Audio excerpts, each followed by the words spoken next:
श्री स्वामी समर्थ. नमस्कार. देऊळ गाथाच्या एका नवीन भागामध्ये आपलं सहर्ष स्वागत आहे. तर आज आम्ही आलेलो आहोत आपल्या सगळ्यांच्या आवडत्या भावे काकूंकडे. नमस्कार भाऊ. मागचा आम्ही व्हिडिओ जो पोस्ट केला होता त्यात तो बऱ्याच लोकांनी पाहिला आणि त्यातून काही आम्हाला प्रश्न आले. तर काही निवडक प्रश्न आम्ही घेतलेले आहेत. त्यातला सगळ्यात प्रथम जो प्रश्न आहे की आमचं काम स्वामींना सांगायचं असेल तर अशी कुठली उपासना आहे जी आम्ही केली की आमचं काम लवकरात लवकर होऊ शकतं. पहिलं आपलं गुरुला हा. वंदन करूयात आणि मग त्यांनाच सांगूयात की तुम्ही पटकन आम्हाला काहीतरी आयडिया सांगा की आमचं काम पटकन झालं पाहिजे. श्री स्वामी समर्थ महाराज की जय.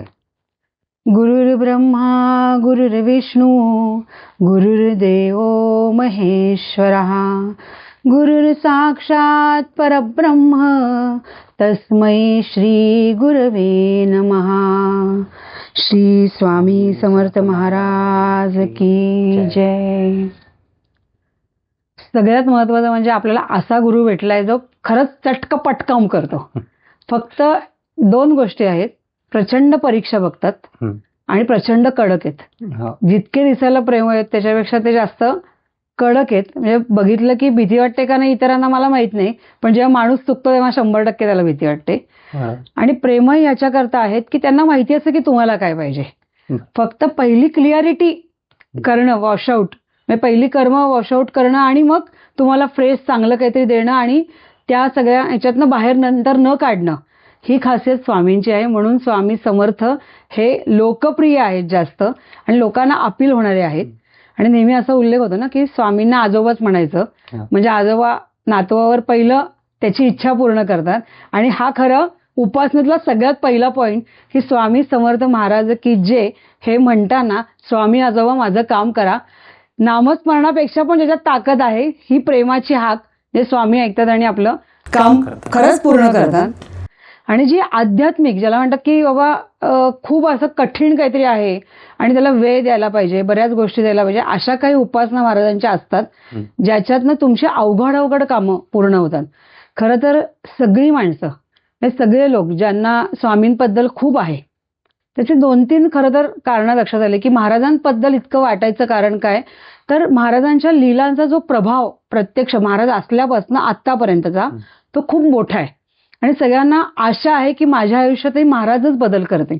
आणि त्यांना असं काही छोटं मागितलं तरी महाराज असं दाखवतात की हे घे, दिलं बरं का तुला. आणि त्यांचा विश्वास संपादन करण्यासाठी महाराज त्यांना भाग पाडतात. आणि मग जो अटळ विश्वास त्यांच्याबद्दल झाला तर आपल्या अपेक्षा वाढतात आणि मग आपल्या मागण्या वाढत जातात. आणि त्या इतक्या मोठ्या असतात की त्याला पूर्ण व्हायला जेवढा वेळ लागायचा तेवढाच तो लागत असतो. चटकापट किती होत नाही. पण नेहमी प्रत्येकाचं असं वाक्य असतं की आजपर्यंत मला महाराजांनीच तारलं. आणि हे जे वाक्य आहे ना, हा म्हणतात महाराजांवरचा अटळ विश्वास. आणि त्या विश्वासावर मग ते महाराजांना वेगवेगळ्या गोष्टी मागायला लागतात. आणि महाराजांचा आणखीन खासियत म्हणू किंवा त्यांची पद्धत म्हणू की महाराज आपल्या प्रत्येक भक्ताला पहिले आपल्या जवळ ओढतात. मग त्यांच्याबद्दलचं अट्रॅक्शन असो किंवा त्यांच्याबद्दलचं प्रेम असो किंवा महाराजांशिवाय मला जगात दुसरं काही नाही, माझं सर्वस्व स्वामी आहेत, हे जे निर्माण करतो माणूस नाही करत, हे स्वामी त्याला निर्माण करायला भाग पाडतात. आणि मग स्वामी त्यांना जवळ बोलतात आणि तो एक विश्वास एकमेकांमधला निर्माण होतो. नंतर खरी टसर होते ती परीक्षेची, जे स्वामी वारंवार बघतात आणि त्याचा खरंच खूप त्रास होतो की महाराज इतक्या कठीण अवस्थेतला हे बघतात की बघ तुझं आता काम होईल असं वाटता ते काम होत नाही. मग महाराजांचा विश्वास कुठेतरी परत डगमगायला सुरुवात होते. तर हे असं करणारा आपला गुरु, असं म्हणावं की भाग्यवान आहोत, 100% आहोत. पण बापरे, इतका कडक गुरु पण मिळालाय आणि आपल्याला ते पेलवत नाही. आपल्याला जरा कोणी बोललं की आपल्याला वाईट वाटतं, आपला अपमान वाटतो आणि स्वामींनी घेतलेली कठीण परीक्षा आपल्याला पेलवणार आहे की नाही हेही माहीत नसतं. पण जेव्हा इथे स्वामींच्या या घरी लोक प्रश्न विचारायला येतात तर असं लक्षात येतं खास करून की लोक अनेक ठिकाणी जाऊन आलेली आहेत. मंदिरांमधनं गेली आहेत, मठांमधनं गेली आहेत, केंद्रांमधनं गेली आहेत. अनेक ठिकाणी जेव्हा त्यांना कळतं वेगवेगळी लोक गादीवर बसून स्वामी त्यांच्याशी बोलतात आणि त्यांना प्रत्युत्तर देतात, अशाही ठिकाणी ते जाऊन आलेले आहेत. किंवा कुठला तरी गुरुजी आहे, म्हणजे किंवा एखाद्या मंदिरातला ब्राह्मण आहे, त्याला त्यांनी काय विचारले, कौल लावलेत, अशा अनेक गोष्टी करून मग त्यांना कुठंतरी एक आशेचा किरण म्हणून स्वामींचं एक घर दिसतं. आमच्या समोर हा प्रचंड मोठा प्रश्न आहे की या छोट्याशा फ्लॅटमध्ये स्वामी आले त्यांच्या इच्छेने, बसले त्यांच्या इच्छेने, आणि जे काही आज इथे ते घडवत आहेत तेही त्यांच्याच इच्छेने. आणि मग असं वाटतं की जर मला प्रश्न विचारण्याची ही जर एक संधी मिळत असेल तर मी ती का सोडावी. म्हणून मी प्रत्येकाला आव्हान करते की येऊन तर विचारता त्यांना, नाहीतरी आता इतक्या ठिकाणी सगळी कामं तर पूर्ण नाही झाली, कुठेतरी आशेचा किरण दिसला तर येऊन विचारायला स्वामींना हक्कानी काहीच हरकत नाही. म्हणून इथे यायचं, स्वामींच्या घरामध्ये येण्याचा 8 तास याच्याकरता आहे. आणि मग असा अनुभव येतो की ते जेव्हा इथे येतात, स्वामींना प्रश्न विचारतात, त्याच्यानंतर महाराज जी उत्तरं देतात ती इतकी प्रभावशाली असतात. एक तर जेव्हा त्यांना उत्तर मिळतं तेव्हाच त्यांचं काम झालेलं असतं, सगळ्यात महत्वाची गोष्ट. जेव्हा महाराज त्यांना हकलतात तेव्हा परत त्या राडगाडक्यात ते अडकत राहतात. आता इथे आलं तेवढी मोठी टसर आहे की महाराजांनी त्यांना खरंच उत्तर दिलंय का नाही दिलंय.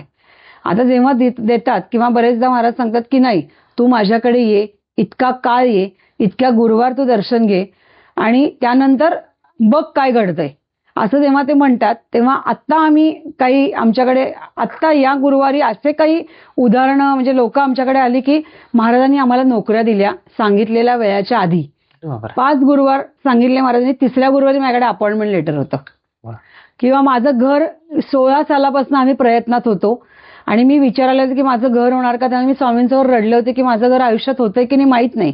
16 सालापासून घराचा 8 तास आणि स्वामींच्या घरी अक्षरशः मागच्या 2 महिन्यात आलेली व्यक्ती घर बुक करून घरात राहायला देखील गेले. ते फक्त महाराजांनी तेव्हा एकच उत्तर त्यांना दिलं होतं की तुमच्या नवऱ्याने मनावर आणलं तर घर 2 मिनिटात होणार, आणि ते मनावर आणायला 10 वर्षाचा कालावधी गेला. तर हे जे आहे महाराजांनी एकदा सांगितलं, ते व्यक्ती पण आले होते ज्यांनी मनावर घेतलं नव्हतं की आपलं घर व्हावं, आणि ती व्यक्ती पण म्हणली की माझे डिसिजन घेताना काहीतरी चुकत होते, पण जेव्हा स्वामी मला म्हणत होते की तू मनावर घे, मी तुझ्या पाठीशी आहे, तेव्हा मी डिसिजन घ्यायला माझी एक ताकद निर्माण झाली, मी तो लवकर घेतला. असे अनेक लोक.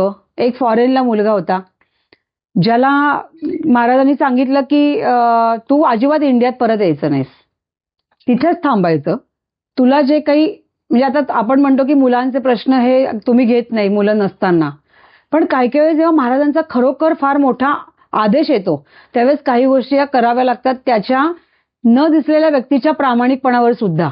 तर त्या मुलाला इथून उपासना करायला सांगितली होती आणि त्या मुलाने अमेरिकेत ती उपासना केली, तरीही त्या मुलाला 3 वर्ष नोकरी नव्हती. त्याचे आई वडील गेले, ते 3 वर्ष इथे सेवा करतायत, पण 3 वर्ष त्या मुलाला नोकरी नाही. आज विजा संपतोय, आज तारीख संपतीये, आता मी यायला निघालोय, मी आता तिकीट काढतोय, आता मला इथे काहीच आशा नाहीये. म्हणजे अक्षरशः एक वेगळंच रहाडगाणं चालू होतं. आणि 15 दिवसापूर्वी असं डिसिजन झालं की नाही, आता तिकीट काढायचं आणि परत यायचं. विसाची शेवटची तारीख होती 2 तारीख, जी या महिन्यातली फेब्रुवारी. मी म्हणलं आहे ना फेब्रुवारी महिना, स्वामींनी सांगितलं ना थांबायचं तिथे, महाराज बघतील काय करायचंय. 2 तारखेला विजा संपणार, त्याच्या रात्री 12 वाजता या मुलाला अपॉइंटमेंट लेटर मिळालं विथ विजा. हे जे टसर बघतात ना, परीक्षा ही प्रचंड मोठ्या प्रमाणात महाराज बघतात, पण त्यांना माहिती असतं की खरंच त्याची तळमळ जी माझ्याविषयीचा विश्वास आहे, माणूस म्हणला की तो डगमगणारच, तो घाबरणारच, पण जेव्हा ते शब्द देतात आणि त्या शब्दावर ते विश्वास ठेवून तिथे थांबतात किंवा ती गोष्ट करतात, तेव्हा मात्र महाराज त्यांचा साथ, त्यांचे हात कधीच सोडत नाहीत. आणि हे जे करणं म्हणतात यालाही उपासनाच म्हणतात. हे उपासनेचे अनेक प्रकार आहेत. म्हणजे फक्त आपण म्हणतो की माळ करणं म्हणजे उपासना, पोथी वाचणं म्हणजे उपासना, ते नाही. तर आपल्याला त्यांना हाका मारणं, त्यांना विश्वासाने सांगणं एखादी गोष्ट, आणि आपली झालेली चूक सुद्धा त्यांच्यासमोर आत्मविश्वासाने मान्य करणं, ही सुद्धा झाली उपासना. आणि या उपासनेच्या जोरावर महाराज ही गोष्ट करतात. तुम्हाला सांगितलंच ना, आता मी बघतो काय, तू मान्य केलंयस ना, आता मी बघतो काय करायचं. आणि हे अनुभव त्याच व्यक्तीने आम्हाला येतात. म्हणजे कधी कधी आम्ही पण अशा ह्याच्यात असतो की महाराज आमचं काम नाही होते. जसं मी म्हणलं की माझं एक काम नाही होते, अजूनही होत नाही, आणि कुठे मला मार्गच दिसत नाही की ते माझं काम होईल. त्यांचाच प्रश्न नाही, महाराज इथे असू नये, ते म्हणतात अजून मला मागचं काहीतरी नील करायचंय, त्याच्यानंतर तुला मी पुढे मार्गस्थ करीन. त्यांच्यावर रागवूनही झालं महाराजांवर. अहो महाराज काय, लोक म्हणतात आम्ही महाराजांवर रागवतो, आम्ही महाराजांवर चिडतो, आम्ही त्यांच्याकडे बघणार नाही पण म्हणतो. त्यांना काही फरक पडत नाही, फरक तुम्हाला पडणार आहे. त्यांना काय नाही, ते म्हणते मला माहिती आहे तुझा प्रॉब्लेम काय आहे, तू फक्त मला किती जोडून राहतेस याच्यावर बाकीच्या गोष्टी ठरणार आहेत, आणि मी तुझं कधीच वाईट करणार नाही. त्यांनी आजपर्यंत कुठल्याही भक्ताचं कधीही वाईट केलं नाही हे आत्तापर्यंतचा त्यांचा पूर्ण इतिहास आहे. तर तुमचं वाईट काय करतील आणि त्यांनी ते वाईट करून त्यांना काय मिळेल. म्हणून अशा सगळ्या गोष्टी, त्यांच्यावर विश्वास ठेवणं ही एक उपासना झाली, त्यांना प्रेमाने हाक मारणं ही एक उपासना झाली, आणि अत्यंत त्यांच्यावरती कोणीही किती सांगितलं की चल मी तुला दुसरीकडे कुठेतरी नेतो, तरीही आपली दिशा भरकटवून न देता त्या दिशेने कायम राहणं ही सुद्धा एक उपासना झाली. आता लोक असं सांगतात की मी माझ्या घरी स्वामी आहेत, मी तिथे 11 माळा करतो, तारक मंत्रावर 11 माळा करतो, तरी महाराज माझं काम करत नाही. तारक मंत्रावर 11 माळा. 11 माळा तारक मंत्र 11व्या म्हणून त्याच्यावर मी उपासना करतो, तरी महाराज माझं काम करत नाहीत. मग मी काय करायचं. आता तुम्ही काय केलं, तुम्ही घरी बसलात, तुमचं अर्ध लक्ष घरातल्या इतर सगळ्या कामांमध्ये आहे, मग खरंच ती उपासना आहे का. नाहीये ना ती उपासना. तुमचं जर मला हे झालं ना, माझं किती मिनिटात होणार आहे, माझ्या 11 माळा होतात इतक्या मिनिटात होतात, मी इतक्या मिनिटांनी माझं पुढचं शेड्यूल ठरवलेलं आहे, म्हणजे त्याला उपासना नाही म्हणत ना. कारण तुमचं ती प्रामाणिकपणे जरी असली, त्याचं उपासनेचं फलित मिळत नाही असं नाही मी म्हणणार, पण तुमची स्थिरता नाहीये, तुमचं जे स्टेबिलिटी म्हणतात मनाची ती नाही आहेत. माणूस किती ठरव त्याचं नाही होत ते. आणि जरी 11 माळा तारक मंत्र जरी म्हटलं तरी शब्द कदाचित तारक मंत्राचे इकडे तिकडे होऊ शकतात. हे प्रामाणिकपणे लोक कधी कधी कबूल करत नाहीत की माझं तारक मंत्राचे शब्द सुद्धा इकडे तिकडे होऊ शकतात. म्हणून माणसाने एक गोष्ट निश्चित करावी की तुम्हाला जर उपासना महाराजांची करायची असेल तर महाराजांच्या त्या ठिकाणी त्या स्थानावर जावं जिथे जाऊन तुमच्या मनाला शांती मिळेल आणि मन प्रसन्न होईल. ही झाली सगळ्यात महत्वाची उपासना, जिथे महाराज तुमचं काम पूर्ण करतात. कारण तुम्हाला महाराजांशिवाय इतर काहीच दिसत नसतं आणि त्या ध्येयाने तुम्ही घरातनं बाहेर पडलेले असतात. अशीच लोक या घरात येतात की त्यांना माहिती असतं इथे आलं ना माझं मन शांत होतं. मी जसं असं म्हणतो की आपली सायकोलॉजी पण सांगते की तुम्ही एखाद्या टेन्शनमध्ये असलं तर तुम्ही जागा बदललीत ना तर तुमचं टेन्शन जरा रिलीज होतं. आणि जेव्हा तुम्ही उठून एखाद्या गुरुकडे जाता तेव्हा तर ते तुमचं टेन्शन आणखीन रिलीज करतं. ही अजून एक उपासनेची पद्धत की आपल्या जागेवरनं उठायचं, कारण त्याला पण शेड्यूल लागतं. आपल्या जागेवरनं उठणं ही साधी आणि सोपी गोष्ट निश्चित नाही. नेमकं त्या दिवशी काहीतरी काम येतं, गुरुवारीच काहीतरी वेगळंच काहीतरी येतं, त्या दिवशी वेगळ्याच गोष्टी होत असतात. आणि आज नको बाबा जाऊ दे पुढच्या गुरुवारी जाऊ, इथपर्यंत महाराज अडवतात, इथपर्यंत थांबवतात. आणि जेव्हा एखाद्याला सांगितलं असतं की तू 11 गुरुवार इथं ये, तुझं महाराज 1,00,000% काम करणार, तेव्हा त्या 11च्या 11 गुरुवारमध्ये त्याला त्रास होतो इथे येऊन पोचायला. आणि ही उपासनेची सगळ्यात फलित देणारी गोष्ट म्हणजे तुमचं ज्या स्थानावर विश्वास आहे, ज्या स्थानावर तुम्हाला गेल्यावर बरं वाटतं, जिथे गेल्यावर आनंद वाटतो आणि ज्या ठिकाणी गेल्यावर तुमच्या एक क्षण डोळ्यामध्ये पाणी येतं, ते स्थान म्हणजे स्वामींचं स्थान. आणि तिथे तुम्ही मनातनं काही बोललात तर ते काम पूर्ण होतं. कारण ते अश्रू ना दुःखाचे असतात ना आनंदाचे असतात, ते स्वामींच्या प्रेमाचे असतात. बरोबर. तर हे जेव्हा असं कुठेतरी घडतं, म्हणून त्याला ही सगळ्यात चांगली उपासना की महाराजांच्या स्थानावर जाणं. आता इथे महाराज खूप ठिकाणी भक्तांना फिरवतात. अनेक अरे हे मंदिर छान आहे बरं का, हा मठ छान आहे बरं का, इकडे अमकं छान आहे बरं का. तर सगळ्याच ठिकाणी जाऊन सगळ्यांना तितक्याच प्रमाणात बरं वाटतं असं नाही होत. मी गेलो होतो, मी बघून आलो हा कुठली पद्धत आहे मला माहित नाही, मी मठ बघून आलो. अरे तू बघितलंच काय, लोक पण इकडे जातात ते बघत, अरे हे नाही बघायचं आपल्याला, महाराजांना बघायचंय, ते करणार. हा हे या सगळ्या गोष्टी आहेत, त्या आमच्या उपासनेचा एक भाग आहे की हे वातावरण स्वच्छ आणि चांगलं राहावं, प्रसन्न राहावं, आल्यावर त्या व्यक्तीला आनंद वाटावा. आणि महाराजांकडे लक्ष गेल्या आपल्या दारातनच महाराज येतात आल्या आणि मग त्यांना जो काही तासभर लाईनीत उभं राहायला लागतं दर्शनासाठी, तर त्या करताना जे लक्ष सगळीकडे जातं त्यामध्ये पण एक प्रसन्नता निर्माण व्हावी याच्याकरता महाराजांनी करायला सांगितलेली ही उपासना आहे. म्हणून प्रत्येक वेळेस आम्ही लोक सुद्धा, आम्हाला जर काही वाटलं, आम्ही डगमगलो, महाराज इथे असले तरी आम्ही माणूस आहोत, जर आम्हाला कधी काही वाटलं तर आम्ही सुद्धा अक्कलकोटला जातो आणि स्वामींच्या ठाई बसतो. आता अक्कलकोटला प्रचंड गर्दी असते, तिथे कुठं जावं काय कधी कधी कळत नाही की या गर्दीत काय करावं. पण पहिलं समाधी मठाचं दर्शन, वटवृक्षाचं दर्शन, आणि तिथे बसायला सध्या जागा खूपच दुर्मिळ आहे, तर तिथे तुमचं लक्ष बरं, तिथे डायरेक्ट महाराज स्क्रीनवर दिसतात, डायरेक्ट दिसू शकत नाहीत.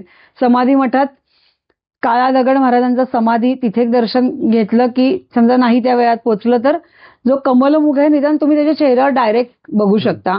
तिकडे थोडी आता परत गर्दी वाढली, पण सगळ्यात जर शांत ठिकाण असेल तर ते आहे स्वामींचं गुरु मंदिर, बाळप्पा महाराजांचं, की जिथे तुम्हाला बसल्यावर खरी शांतता ज्याला म्हणतात, ते वातावरण इतकं पावित्र्यमय आणि सुंदर आहे.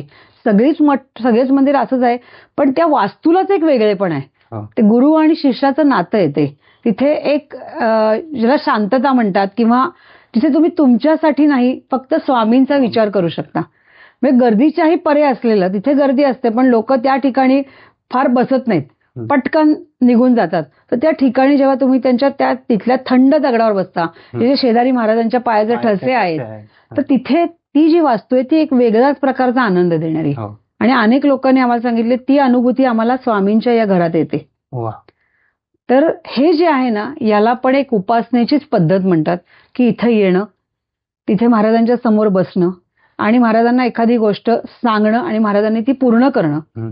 आणि ज्यांना हे करणं शक्य होत नाही प्रॅक्टिकली, कारण त्यालाही खूप हिंमत लागते शब्दशः.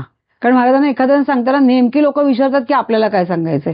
लोक हातावर लिहून आणतात, कागदावर लिहून आणतात, आपले प्रश्न सुद्धा लोकांना मांडता येत नाहीत, अशी अवस्था आहे. मग त्यावेळेस आम्ही सांगतो की ठीक आहे, तुम्ही लाईनीत उभं राहा, प्रश्न महाराजांना विचारा आणि महाराजांकडनं ते उत्तर घ्या. फक्त त्या उत्तराला जे उत्तर महाराज देतील ते मात्र तुम्हाला परिपूर्ण करायचंय. ती उपासना तुम्हाला परिपूर्ण करायची आहे, म्हणजे काही झालं तरी निश्चित ती करायची आहे. महाराजांच्या अनेक उपासनांमधली ही सगळ्यात मोठी उपासना, की महाराजांच्या स्थानावर जाणे, महाराजांच्या समोर बसणे, त्यांना नमस्कार करणे आणि त्यांच्या डोळ्यात बघून आपले गोष्टी त्यांना सांगणे, ही सगळ्यात बेनिफिट देणारी, म्हणजे ज्याला म्हणतात की पटकन काम करणारी ही सगळ्यात मोठी उपासना आहे. आणि ती जर एखाद्याने केली, मग आपोआपच श्री स्वामी समर्थ माणूस जाता येता रस्त्यात पण म्हणतो, स्वामी ओम म्हणतो. हे सगळं झालं महाराजांची जवळीक असलेले, त्यांच्याशी प्रेम असलेलं एक नातं. पण प्रॉपर उपासना म्हणजे आपल्या जागेवरनं उठून त्या जागेपर्यंत येऊन पोहोचणं, महाराजांसाठी तो वेळ काढणं, जो महाराज तुमच्या आयुष्यासाठी काढणार आहेत भविष्यात. तर हे जे जर जुळलं ना, त्याच्यासारखी उत्तम उपासना दुसरी कुठलीही नाही. म्हणून महाराज इथे आलेल्या प्रत्येक व्यक्तीला सांगतात, तुला 5 गुरुवार यायचे, तुला 3 गुरुवार यायचे, तुला 7 गुरुवार यायचे, तुला 11 गुरुवार यायचे. हे सांगण्यामागचा उद्देश तोच आहे की त्यांनी इथे उठून यावं आणि स्वामींसाठी वेळ द्यावा. तू तुझ्यासाठी वेळ देणारच आहेस, पण तुला दिशाच कळत नाही, म्हणून तर तू स्वामींना वेळ दिलास की स्वामी तुला दिशा दाखवतील. तर आजपर्यंत कधी तुला हे कोणी सांगितलं नसेल की अशाही प्रकारची उपासना असते. कारण माळा करणं, पोथी वाचणं ही तर एक म्हणजे कर्म नील करण्यासाठी एक चांगली गोष्ट आहे आणि ती करावी. पण त्याच्यासाठी पूर्ण वेळ देणं, त्यासाठी 7 दिवसाची उपासना असणं, उपासना म्हणजे ती पोथी वाचन, जे गुरु लीलामृताचं पारायण असो किंवा लोक चरित्रामृत, सारामृत ते वाचतात, पण मी श्री स्वामी समर्थ सप्तशती हे वाचायला जास्त लोकांना सांगते की ते तुम्ही वाचा. आणि त्यांनी शब्द दिला की त्याचं फलित खूप मोठं आहे. किंवा अनंतनाथ महाराजांचं गुरुस्थवन हे 1 महिना 13 दिवस वाचा, हे तुम्हाला उत्तम फलित देणारी गोष्ट आहे. तर अशा ज्या उपासना आहेत, ज्या छोट्या छोट्या आहेत पण त्याची फलित खूप मोठी आहे. आणि एकच माळ स्वामींना केले तरी चालते, 3दा जरी एकदा म्हणलं तर काही महाराजांना फरक पडत नाही, पण शांतपणे हृदयावर हात ठेवून 3दा श्री स्वामी समर्थ म्हणलं तरी ती उपासना झाली. तर ह्या ज्या उपासनेच्या वेगवेगळ्या महाराजांच्या पद्धती आहेत, या आता कोणी येऊन आम्हाला सांगितल्यात का, तर नाही सांगितल्या. महाराजांनी डायरेक्ट सांगितल्या, शॉर्टकट. कारण लोकांना वेळ नाही. आणि आजचा खरं असं आपण म्हणूयात की महाराजांसमोर पण इतके भक्त येतात की महाराज कसं मॅनेज करतायत माहिती नाही.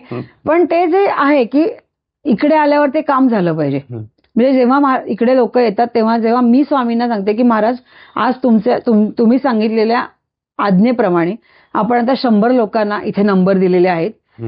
आता मी तर काही त्यात करू शकत नाही, करणारे करते तर करविते सर्वस्वी तुम्ही आहात.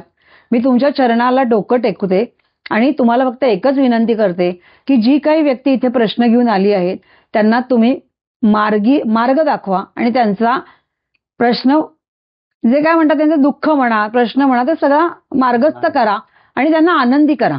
आणि त्याच्याही पुढे जाऊन त्यांना यापुढे असे क्रिटिकल प्रश्न त्यांच्या आयुष्यात येऊ नये याची पण काळजी तुम्हीच घ्या.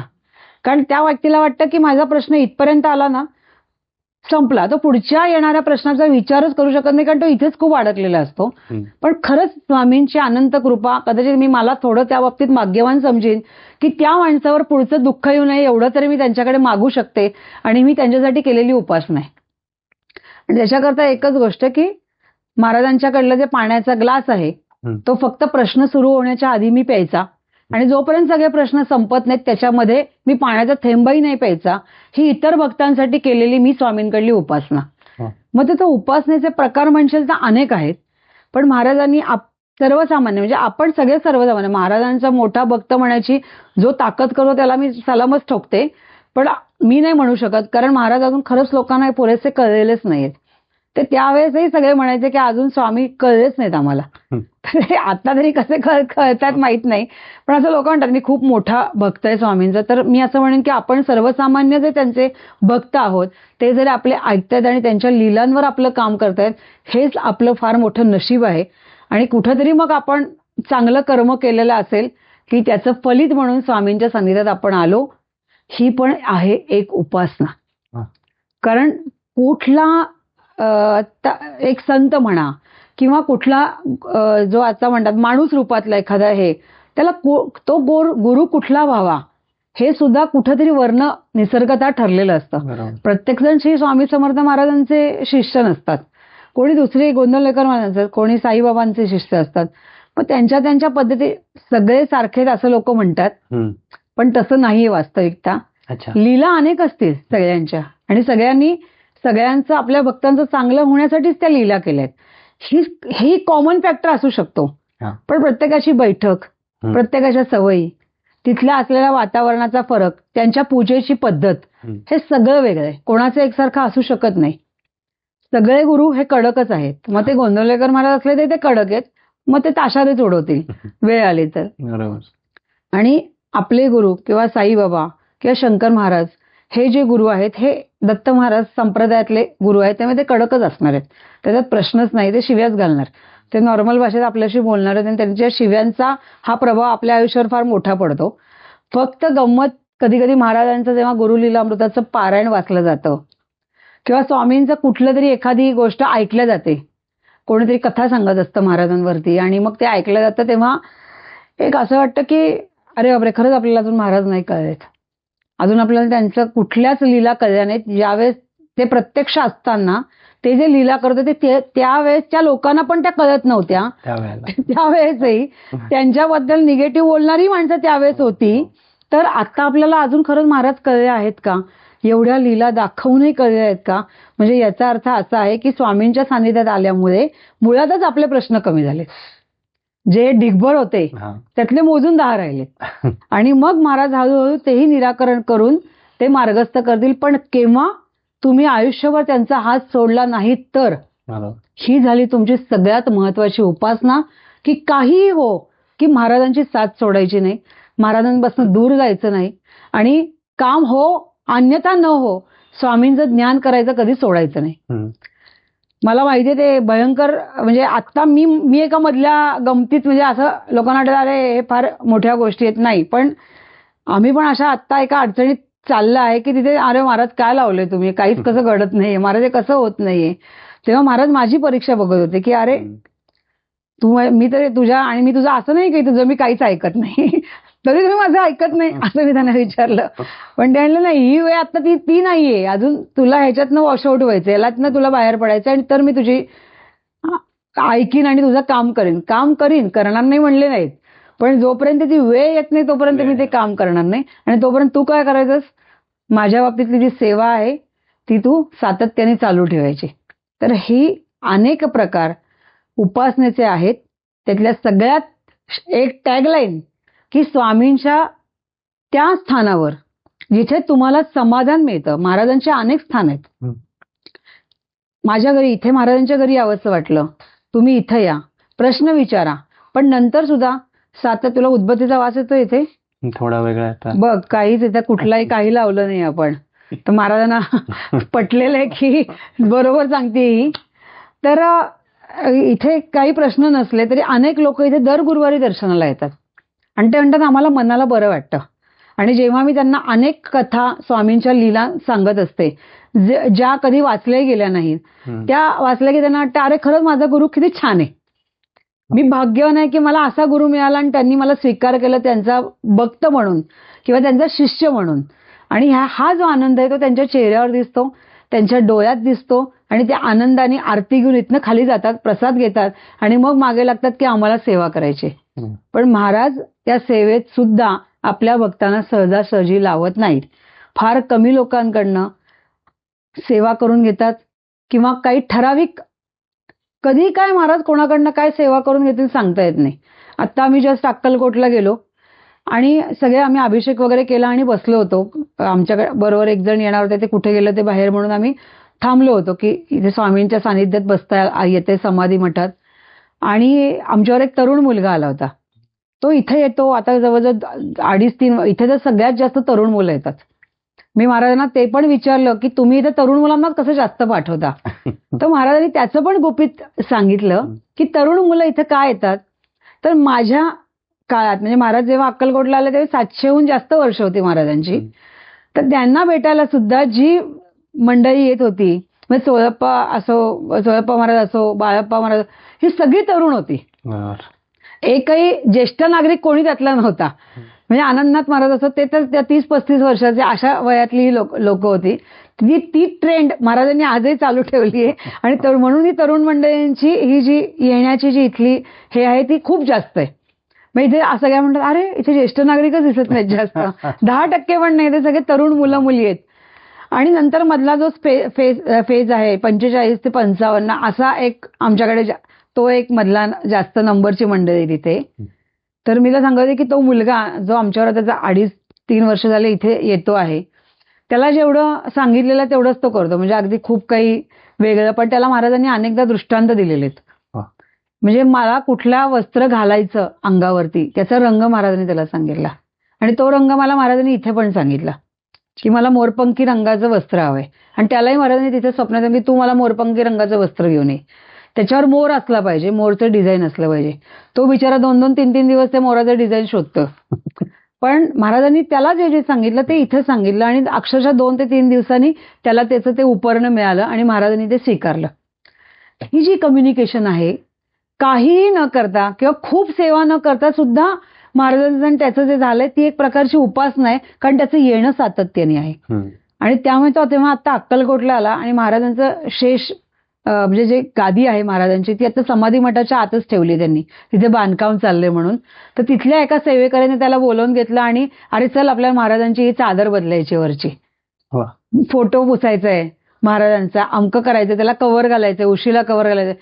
ही झाली महाराजांनी अचानकपणे बोलावून घेतलेली सेवा. ही जी कम्युनिकेशन आहे, ही जी माणसांचे एकमेकांशी झालेले त्यांचे स्वामींचे जे बंध आहेत ना, हे खूप मौलिक आहे. आणि म्हणून मी सांगू शकते की महाराजाचा हात आता आयुष्यभर कधीच सोडणार नाही. तो अडचणीत आहे, त्याचं करिअर अजून ठरतंय, तो सेटल नाही, सगळं मान्य आहे. कधी कधी तो कन्फ्यूज होतो, हेही मान्य आहे. पण तो कन्फ्यूज झाला की महाराज परत त्याला ट्रॅकवर आणतात आणि परत त्याला त्याचा तो जगण्याचा कॉन्फिडन्स मिळतो. आणि मग तो आता सेवेसाठी संधी शोधतो की मला कधी सेवेला बोलवतात किंवा मी काय करू शकतो का. तर ही झाली उपासना एक प्रकारची, की जिथे बसूनच तुम्हाला इतक्या माया, लोक त्याचं हे पण आणतात बघते काउंटर. तर ते काउंटर मी त्याला म्हणजे असं मी म्हणू नये, माफ करा, पण मी त्यांना सांगते ते काढून टाका, ते नकोय आपल्याला काउंटर, कारण तुम्ही ते काउंटरच्या आकड्यात अडकलात परत. म्हणजे स्वामी राहिले बाजूला, मी आज इतके असं. पण त्यांना ते असं हातात लोकांना अट्रॅक्शन वाटतं की हे काय आहे, हे काय आहे. म्हणलं त्यापेक्षा एक काम करा ना, रेग्युलर माळ असते ना 108 रुद्राक्षाची, ती घेऊन बसा ना. पण त्याची लाज वाटते, ती कशी माळ करणार लोकांसमोर, असं तो एक वेगळाच इश्यू लोकांचा. कधी कधी वेगळ्याच ट्रॅकला लोक जातात, खरं त्याची काही गरज नसते. पण एका काकांना ते पटलं की अरे तुम्ही असं काउंटरला का अडकताय. 108 वेळा माळ करताना सुद्धा, आता माळ ही सुद्धा एक अशी गोष्ट आहे, अशी उपासना आहे की जी प्रचंड प्रभावी. 108 या आकड्याला खूप महत्व आहे. पण गंमत अशी होते की सगळ्यांनाच ती 108 वेळा माळ करता येते असं नाही.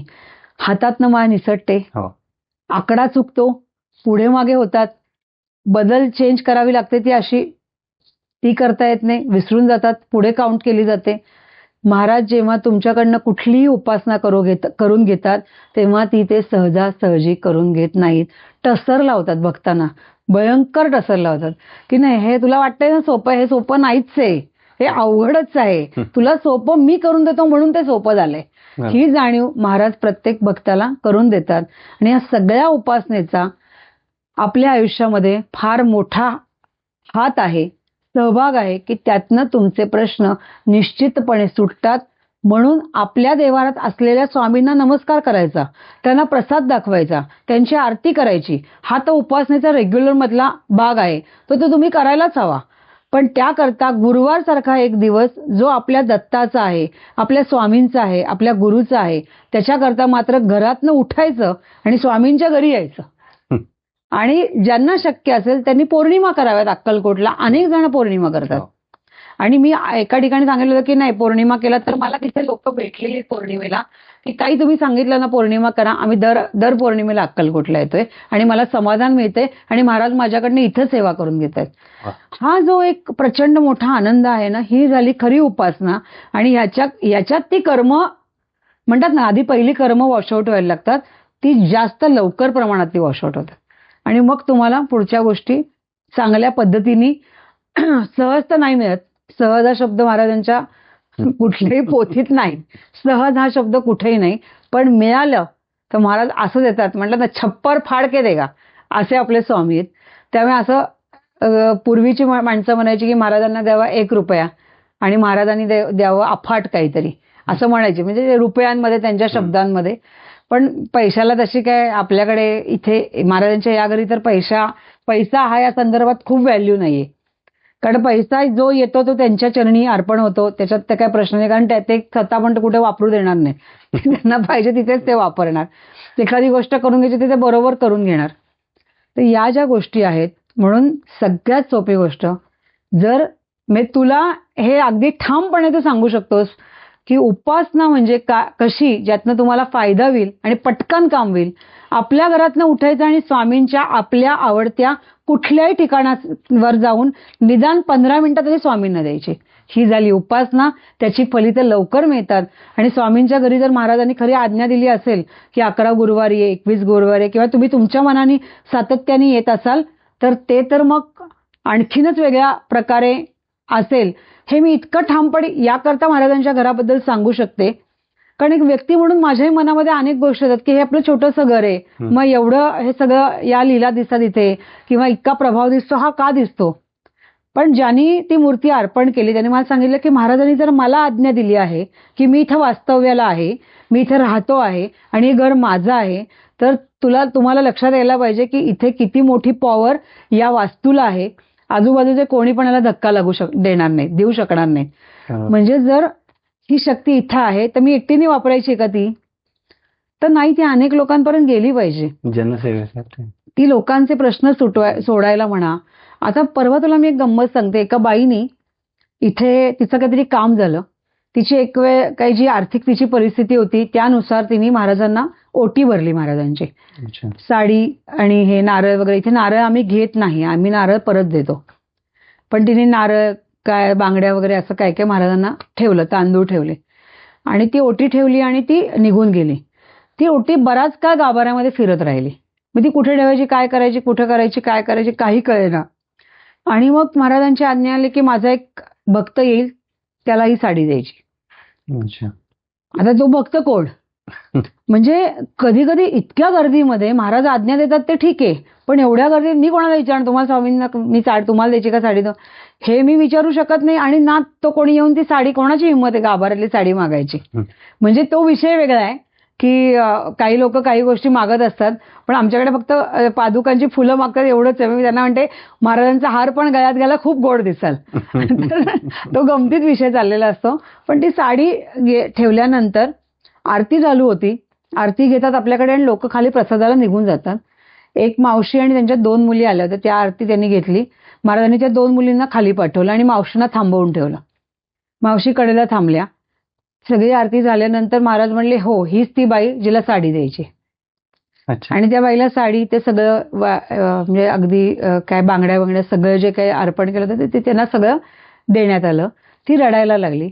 ती म्हणली, मी जेव्हा माझा प्रश्न घेऊन आले होते तेव्हा स्वामींनी मला सांगितलं होतं की तू अक्कलकोटला यायचंस, माझं दर्शन घ्यायचंस, आणि माझ्याकडे पैसेच नाहीत अक्कलकोटला जायला. आणि ती साडी जेव्हा तिला दिल्या गेली तेव्हा तिला इतकं रडू आलं. म्हणलं आता अक्कलकोटला नको जाऊ. महाराज म्हणले, मला कळलंय तुझी इच्छा असूनही तुझी तळमळ जी आहे, तुम्ही जा आशीर्वाद म्हणून ही साडी देतोय. म्हणजे महाराजांचं हे जे नातं असतं ना, तिने काही बाकीचं नाही, अट्टास केला अक्कलकोटचा, तिने प्रयत्न खूप केला, पण तिचं आर्थिक गणितच जमेना. म्हणून मी पण तिला, तू गेले का नाही, आता बघ तुझं कामच नाही होणार, असल्या भानगडी तिथे कोणी कधी नसतं ना. मी, अरे तू केलं का नाही, आता काही महाराज करणार नाही, तर तू विश्वास ठेव, स्वामी करतील, एवढंच वाक्य असतं. आणि तिने ते केल्यावर तिला इतका आनंद झाला की मला स्वामींनी आशीर्वाद दिला. महाराजांची जी अर्पण केलेली साडी किंवा काय जे होतं ते योग्य व्यक्तीकडे गेलं आणि तिला समाधान झालं की आता मला महाराज 100% अक्कलकोटला घेऊन येणार. आणि मला खात्री आहे, मी तुला इथे बसून पण सांगते, तिला 1 रुपया पण खर्च येणार नाही आणि ती अक्कलकोटला जाईल. वाह. तर हे जे असतं ना, हे तिचं आणि महाराजांचं रिलेशन आहे, हे आपण थर्ड पार्टी होत्यातले. तर आपण त्याच्यामध्ये इन्व्हॉल्व नाही व्हायचं. त्यामुळे त्या इन्व्हॉल्वमेंटमध्ये न पडलेला शहाणपणा ठरतो. आता जे आध्यात्मिक खूप पॉवरफुल लोक असतात, ती म्हणतात की मी जेव्हा इथे बसते आणि प्रश्न विचारले जातात आणि त्याची उत्तरं काय ते दिली जातात, मला ती उत्तरं एकदा मी इथनं बाहेर गेले की मला माहिती नसतात. त्या व्यक्तीने काय विचारलंय मला माहिती नसतं. तर मला एका दोघांनी सांगितलं की तू बाहेर आलीस की तुला, म्हणलं मला इथलं काहीच आठवत नाही, मला माणसाचा चेहरा पण आठवत नाही, मला सगळी माणसं सारखी दिसतात. मी त्याला विचारते, तू मागच्या गुरुवारी येऊन गेलास विचारायला? हो नाही ताई, मी पहिल्यांदा आलोय. पण स्वामींनी माझ्या डोळ्यामध्ये अशी रचना केली की मला सगळी माणसं सारखी दिसतात. आणि मला असं वाटतं की पण गंमत असते की जो प्रश्न मला महाराज आधीच सांगतात या व्यक्ती बाबतीत, तोच प्रश्न घेऊन तो माणूस समोर आलेला असतो. पण तो जेव्हा जातो, त्याचं उत्तर घेऊन जातो किंवा महाराज त्याला उत्तर नाही देत, अशा वेळेस जरी तो जातो, मी जेव्हा बाहेर येते तेव्हा मी ते सगळं विसरलेले असते, जेव्हा तो पेढा ठेवायला येतो स्वामींपुढे, तेव्हाच कळतं की या माणसाला महाराजांनी काय उत्तर दिलेले. तर ते म्हणतात की खरंच याला आपण असं म्हणू की महाराज तुला एका लिमिटमध्ये ठेवतायत, त्याच्या पुढे म्हणजे मी त्यांना म्हणतो, मी त्याकरता तुमची आभारी आहे की मला माजू देत नाही यात. कारण जर माझ्या लक्षात राहिलं बाहेर जाऊन तर कदाचित मला अहंकार निर्माण होईल की अरे मी त्याला उत्तर दिलं. तर नाही, ते स्वामींनी उत्तर दिलं जे मला डोक्यातनं त्यांनी काढून टाकलं. आता मी असं म्हणते की हीच माझी थोडीफार उपासना जी स्वामींपुढे पर्यंत जातीये आणि स्वामींनी ती उपासना तशीच ठेवावी की या गोष्टी.